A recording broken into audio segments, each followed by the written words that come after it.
Start. Good morning, everybody. My name is Chris Thomas. I'm joined here by Micah Patashnik. We're with 40W Advisors, and we're coming to you because we are the retirement plan consultants on your company's 401k plan. If you haven't joined us before, welcome. Hope you find this next half hour useful. Every month we do a different topic. 30 minutes, find different financial topic that we know are on the top of people's minds. So this month, we are talking about planning for the expense of higher education.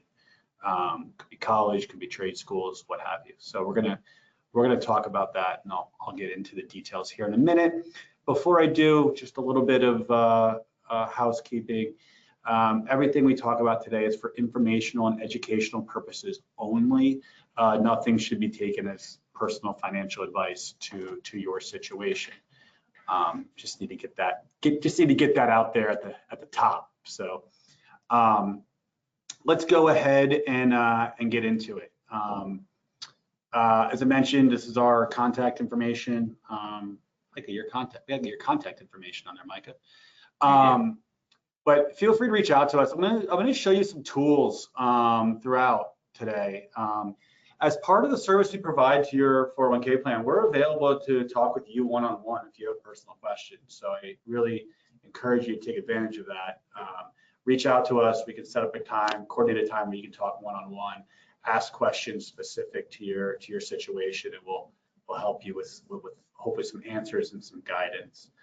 And we're also going to show you some tools that we have available to you, and we're going to show you some outside tools that you can use to dive deeper into these topics as well. And if you want access to our portal, which I'll show you, it's a financial planning portal that allows you to manage your finances on your own and run calculations and things like that.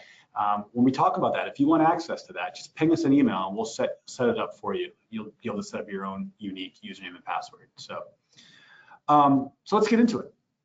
Here's how we're going to tackle this topic this month. Again, we're going to talk about the topic being how to fund education. And we're going to break it down in this order. Kind of what's the end goal? We're always going to talk about, what's the plan here? What's the ultimate goal for you?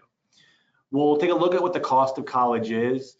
Then we'll talk about some of the different ways that you can pay for college. I mentioned 4 tools.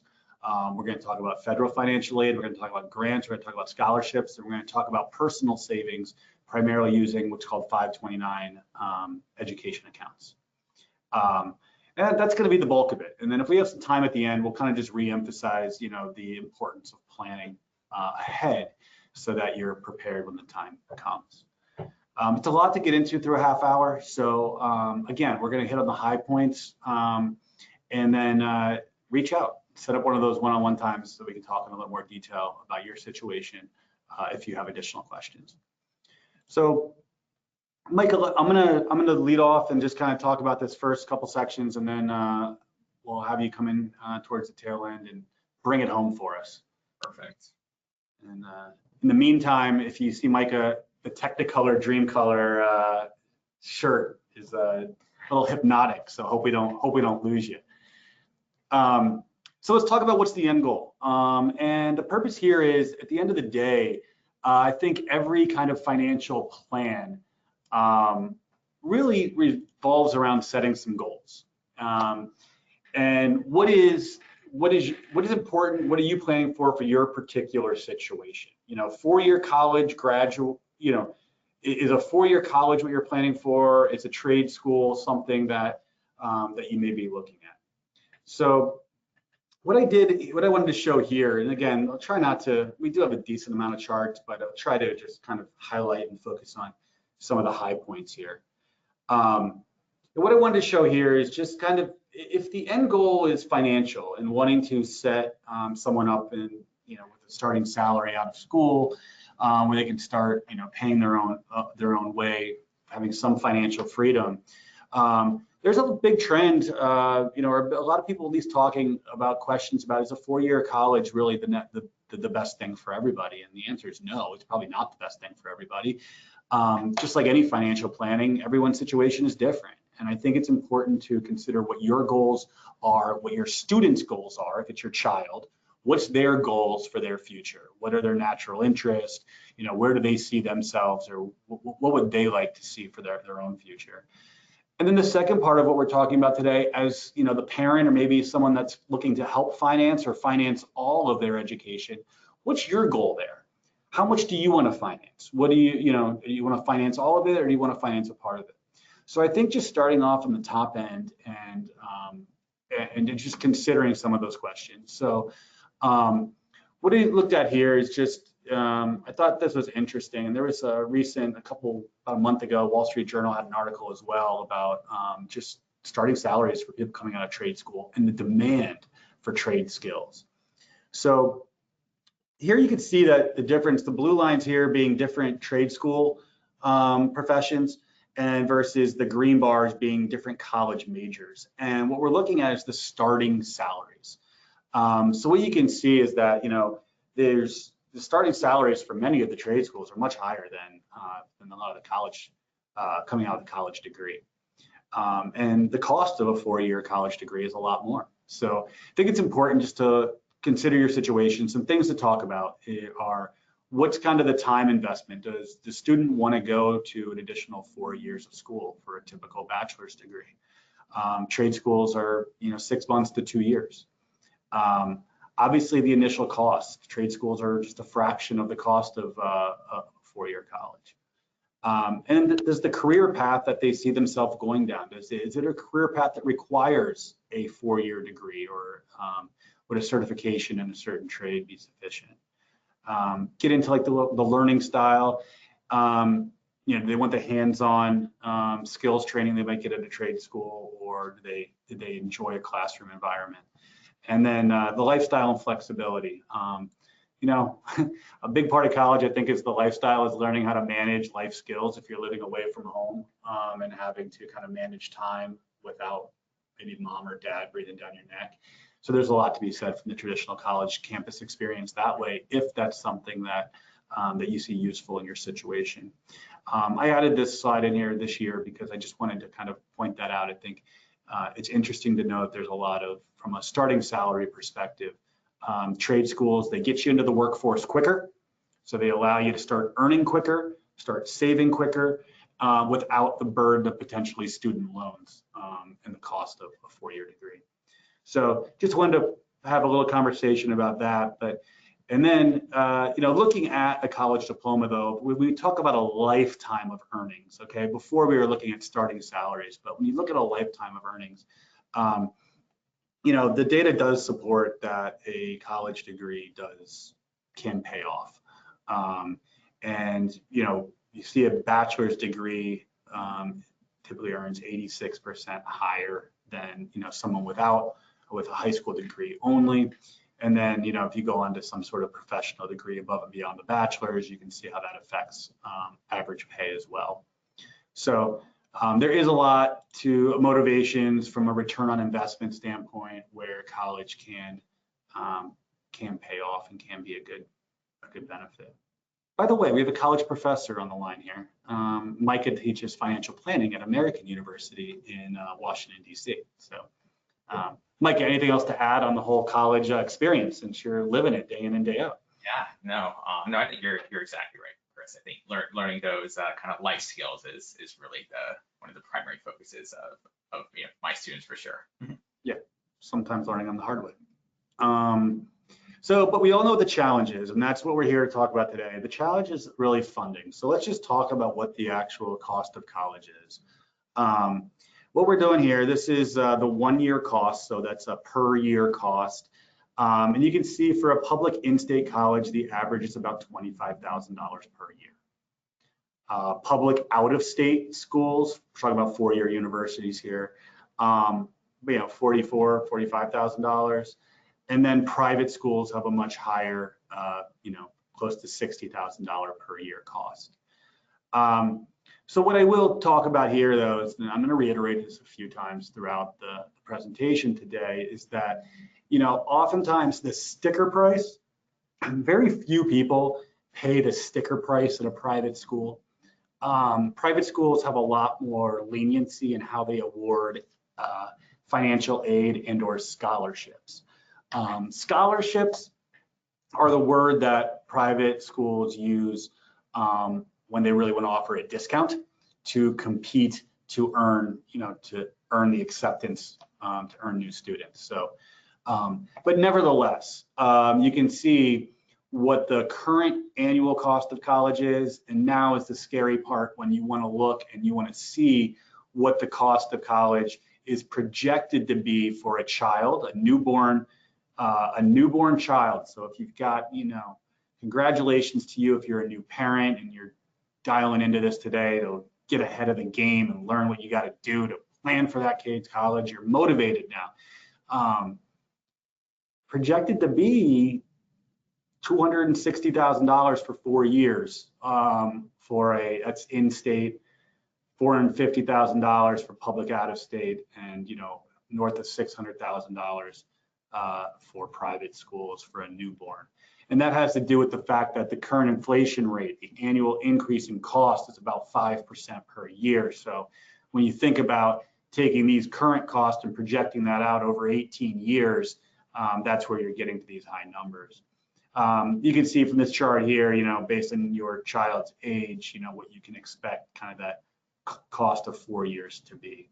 No matter where you look on this spectrum, though, it's a hefty number, and it's likely going to be one of the largest expenses that you as a family will ever incur.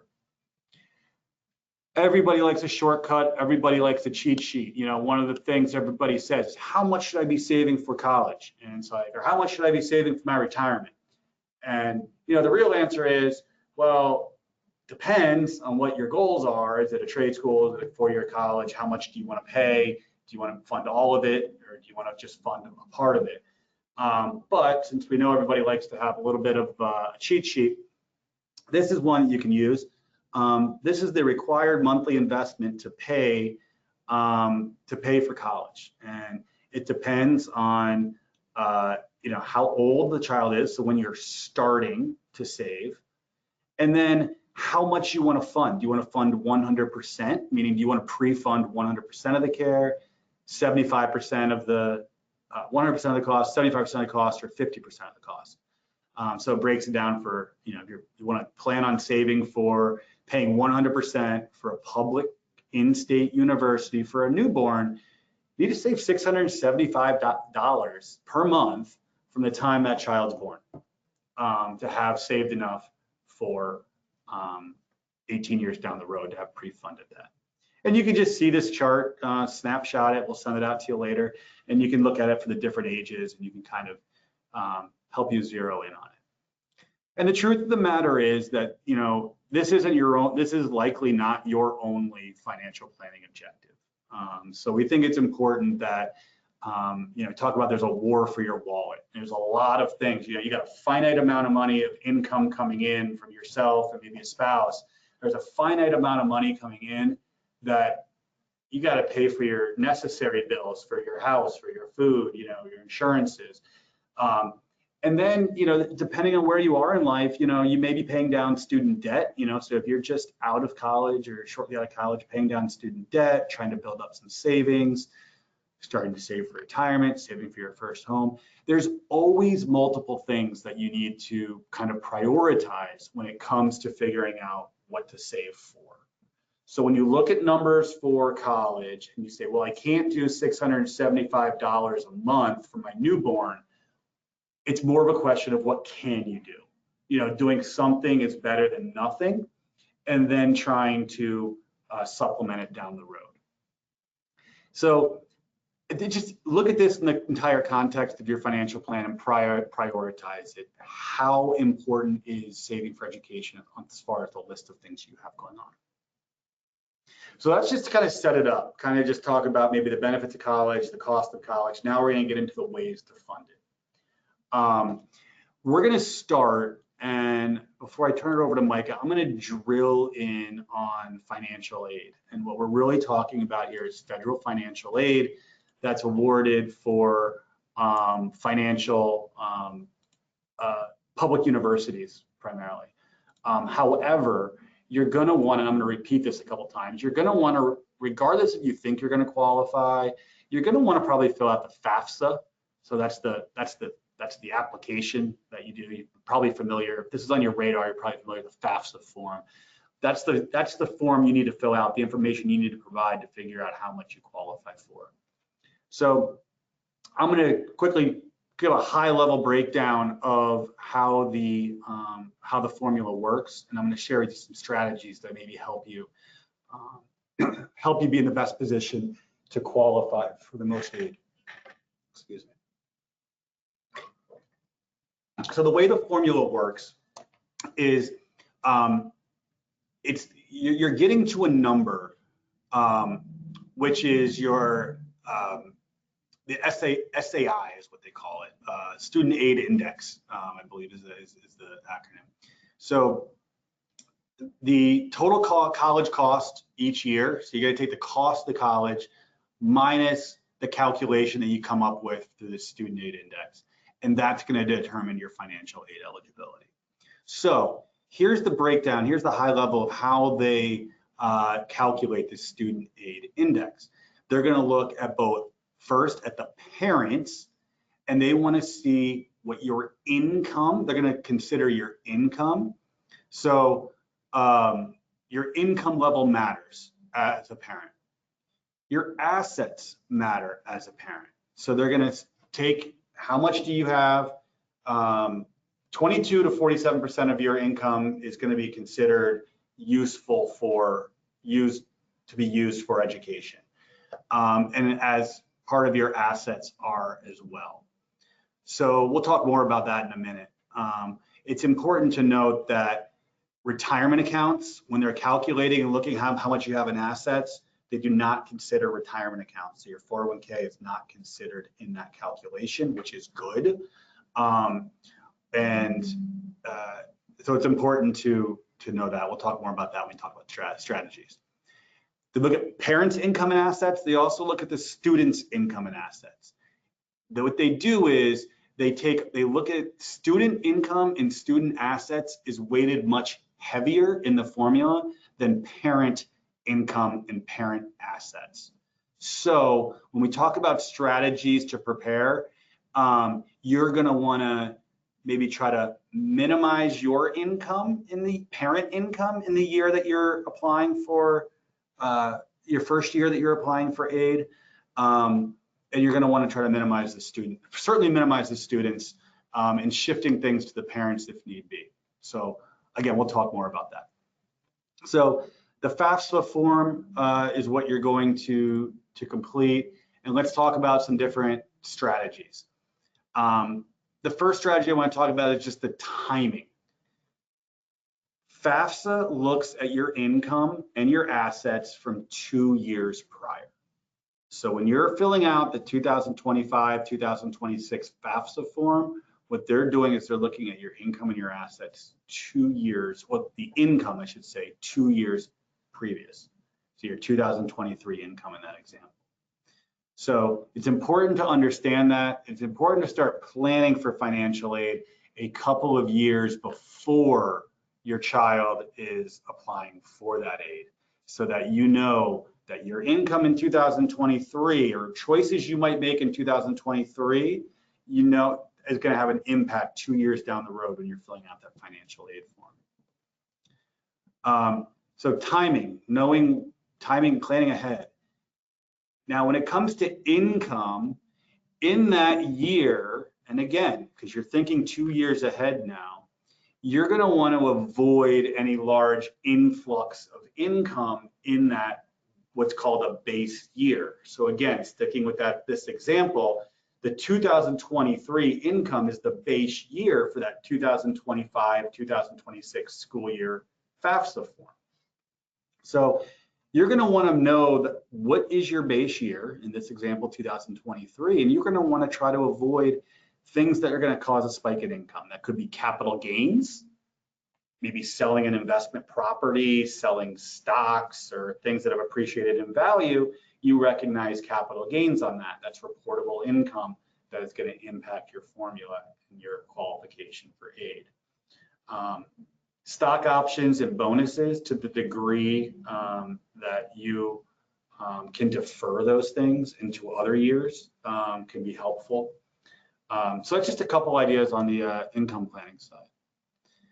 On the asset management side, this would be investments, your house, assets that you own. It's important that, any student owned, so if the student has been working and, has accumulated some money and maybe they've, been doing really well, accumulated a few thousand, $10,000, $20,000 through summer jobs or what have you, and they're holding that in a bank or cash account. That amount of money is going to weigh heavily on their financial aid formula.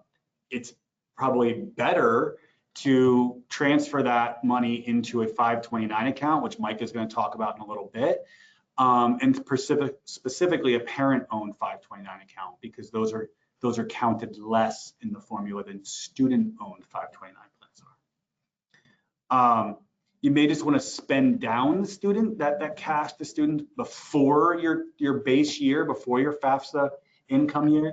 You may want to spend down that money by purchasing, legitimate expenses, not wasting it, but legitimate education expenses that they might need. From the parent asset side, to the degree that you can put, if you have built up money in accounts outside of retirement accounts, you may want to consider maximizing your retirement accounts as much as you can, because again, that's not counted in the formula.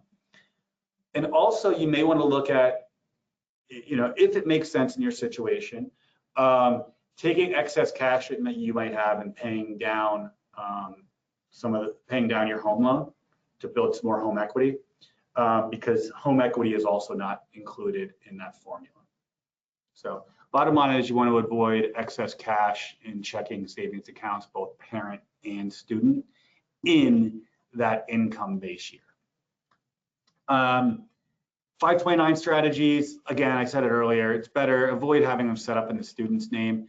529 accounts, which Mike is going to explain more about, are better owned in the parent name and or the grandparent name. Mentioned, when you're managing debt, max out retirement accounts, pay down mortgages, pay down a mortgage for the reasons I just explained. Fill out the FAFSA form every year, because your eligibility can change. We're talking about FAFSA right now, which is used for public universities, but private schools also offer financial aid, and their financial aid is done a little bit differently. The FAFSA, they may require, the FAFSA forms can still be useful, but they also might have a form called the CSS profile. The CSS profile is going to look at additional assets like a business you might own, and other assets as well, but you should be prepared to fill that out when looking for aid from a private school. It's important to note too, and especially with private schools, that a lot of private schools can be very generous with institutional aid, where they just have much more levers they can pull to award scholarships and aid to kids. So it's important to do that. And one of the things you can do is look at the net cost. There's net cost calculators. So that's, you have the sticker price, but then you have what the cost is after aid and scholarships. So it's important to look at that when you're researching colleges, and talk to your child about that as well. Finally, the final reminder here is, if after you fill out the FAFSA form, your situation changes, your financial situation worsens, job loss, divorce, something additional, go and appeal it, and then they can do a reconsideration of your application. So quickly, because I took a lot of time already, Micah. We're going to run a little over today, just already warning you. Here's some tools for just financial aid. And again, we want to spend time on FAFSA because it's the estimator thing most people start with. Financial aid, you can run a calculator to see how much financial aid you might qualify for. Studentaid.gov/aid estimator, it's the official FAFSA tool. Studentaid.gov is an unbelievable resource, not only for FAFSA financial aid, federal financial aid, but also for grants, scholarships, and loan programs. Collegeboard.org is where you can get information on the CSS profile. That's again used for private college aid. And then look at the specific colleges that you're considering, and they should have net price calculators that would be an estimate of what aid they would be offering you as well, which helps you get to kind of the net cost versus that overall sticker price. So that's it on FAFSA. That's one of the that's one of the forms. That's the best place to start. That's the best place to start when looking for financial aid. Now, Mike is going to talk about grants, scholarships, and then finally 529 accounts. Go ahead, Micah. Thanks for bearing with me. Yeah, no, thanks, Chris. So in addition to FAFSA, you can apply for other sources of financial aid. One of those are grants and scholarships. Just to clarify the difference between a grant and a scholarship, grants are going to be need-based, while scholarships are going to be merit-based. And so depending on whether you're utilizing the federal government, specific college, some states, you might have both grants and scholarships available to help subsidize the cost of college. What's nice about grants and scholarships is that the grants and scholarships itself, you don't have to pay back. So unlike a loan where you have to pay that loan back in interest, generally speaking, grants and scholarships are gifts that don't have to be repaid. So that's the main difference between the two. And they're offered by colleges themselves, states. There's a lot of different places to look for grants and scholarships. Federal programs, state level programs, colleges themselves, nonprofits, charities, churches, religious organizations, and then are a good place to look. And I just want to I reference it down here, but the Department of Labor, if you just Google Department of Labor Scholarship Finder, it brings you to this Department of Labor website, which is a database where you can look at, again, over 9,500 scholarships, grants, and other opportunities. They're all here, and you can zero in and look. You can kind of filter through to see the ones that you might be most qualified for. I should say your student might be most qualified for. And I think it's a great way to engage your student in trying to plan for their futures, having them go on, research this, and do some of the effort to apply for those grants. So, sorry, Mike, I really like that tool, so I just wanted to jump in. Yeah, no, it is a great tool, and most people don't know it exists or the amount of these opportunities that are out there. So very important to take advantage of them. So as we kind of go to the next slide here, Chris, is again, why grants and scholarships are great because they are gifts. They're not loans. You don't have to pay them back. The unfortunate reality is that they generally are only going to pay for a small portion of college costs. And specifically for some of the grant-based programs, you might not even qualify for those. So as you can see here, for both grants and scholarships, there's only about 3/5 of all families that are receiving either grants or scholarships. And as a percentage level, you can see that it covers anywhere between 10 to 20% of those tuition costs. So while they're still wonderful to receive, that's not going to be your sole source of paying for college. Less than 1% cover everything in full. Yeah, and I think we're going to transition into personal savings next. And I think that's the important thing to realize here is that, scholarships, financial aid, scholarships, and grants are only going to cover a fraction of it. The rest is likely going to be made up of personal savings or loans. So we'll talk about loans as well. So on the personal savings side, so Chris has mentioned 529 plans a couple times. 529 plans are wonderful savings tools that can be utilized to help pay for college. So we have sort of 3 different types of accounts that you could set up for your child. A 529 plan, something called a custodial account, which is really just an investment account that you set up for your minor child. Why custodial accounts are great and kind of help show your child sort of how to invest, and it's a wonderful educational tool from that standpoint. Ultimately, once the minor reaches either 18 or 21, the money belongs to them, and so there's no guarantee that money will ultimately be used for college. So if you're saving up for your child and want to have funds allocated specifically for college, a custodial account might not be the best source, and you don't get the tax advantages as well. The Coverdell education savings accounts, ESA accounts are what they're called, are very similar to 529 plans. However, though, the amount you can put in is very, very little on an annual basis. It's only $2,000 a year. So that's why we're going to focus on this first column here to 529 plans, because this allows you to maximize both your tax savings and maximize your contributions to help pay for cost of college. So 529 plan is set up through the states. Almost all states. I think all states, Chris, have their own 529 plans, or I don't know if every single one does. Most do. Most do it, yeah. So you can set up through your state. You don't have to set it up through the state.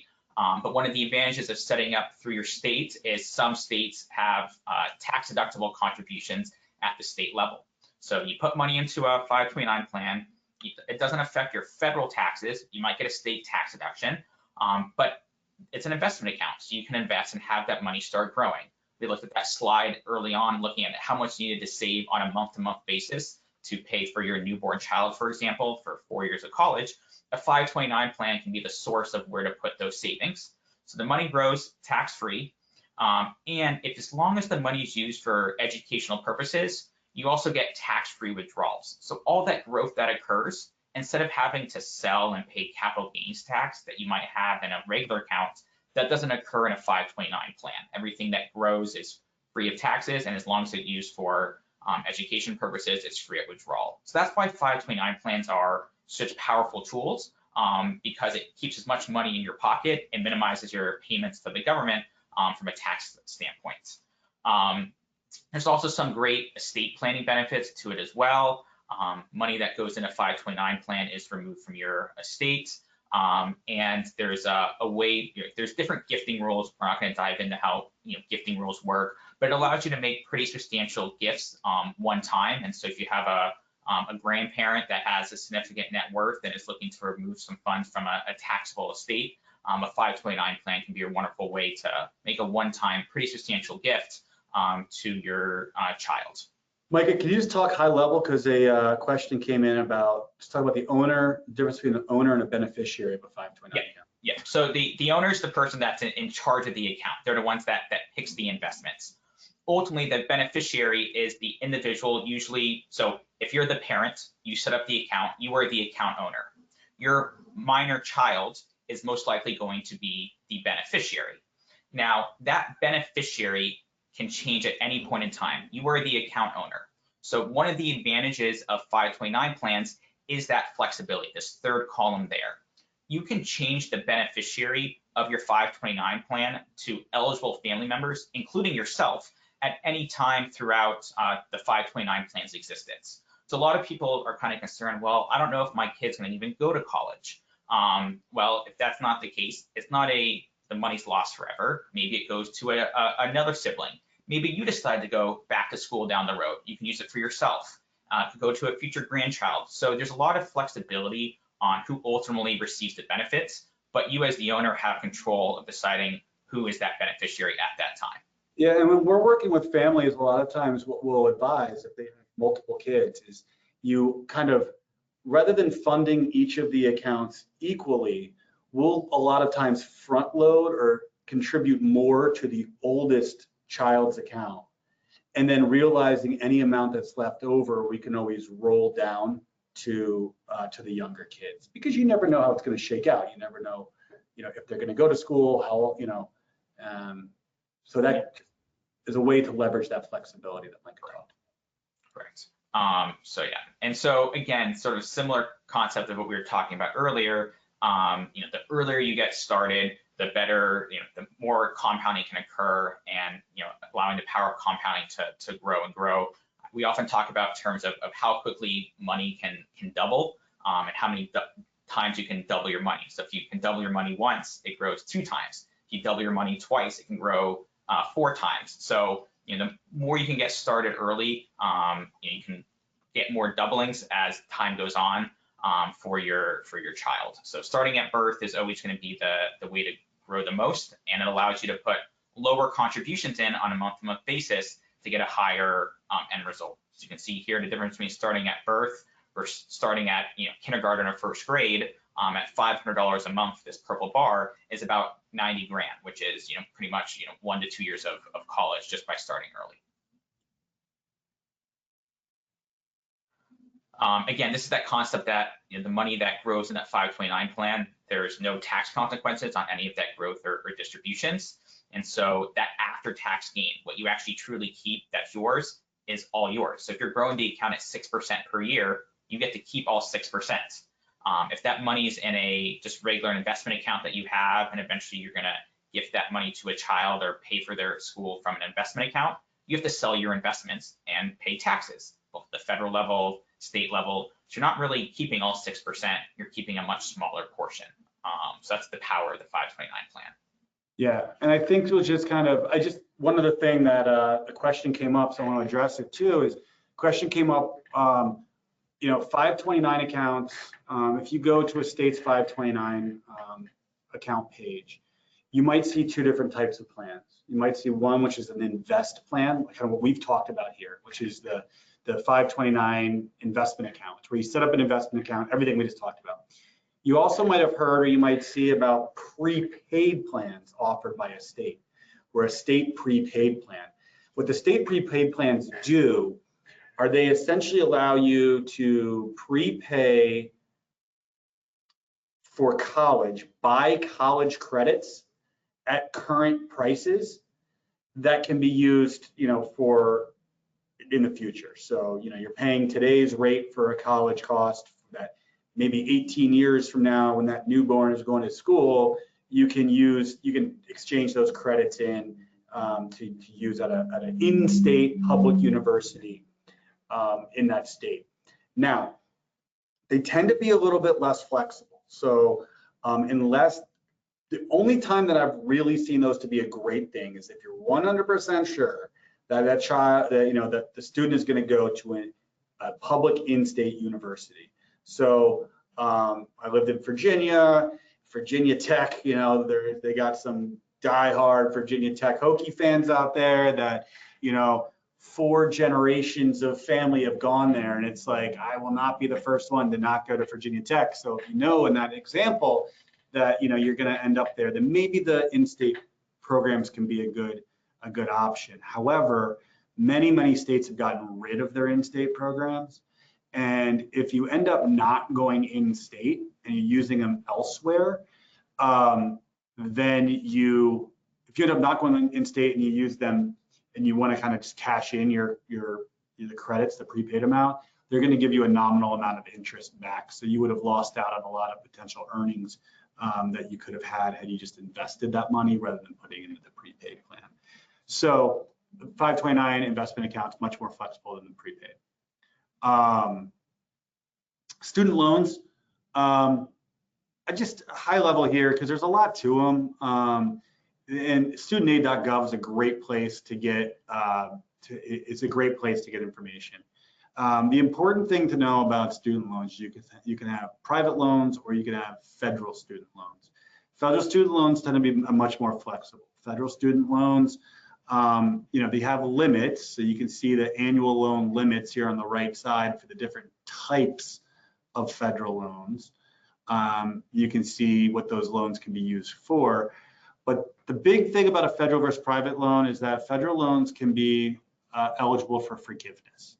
Now, student loan forgiveness has been kind of a political football for the last, little while. And however, one of the things that is still in play, and I have not heard any proposals to threaten this, is that is the loan forgiveness program, that if you work for a state or federal government for 10 years, you could qualify for your loans to be forgiven after working for 10 years. That's only eligible for federal loan programs. Even if you start with federal and if you kick out to private, you're out of that program anymore. So a lot of times when talking to people about, they have kids that are maybe going into medicine, they want to be doctors.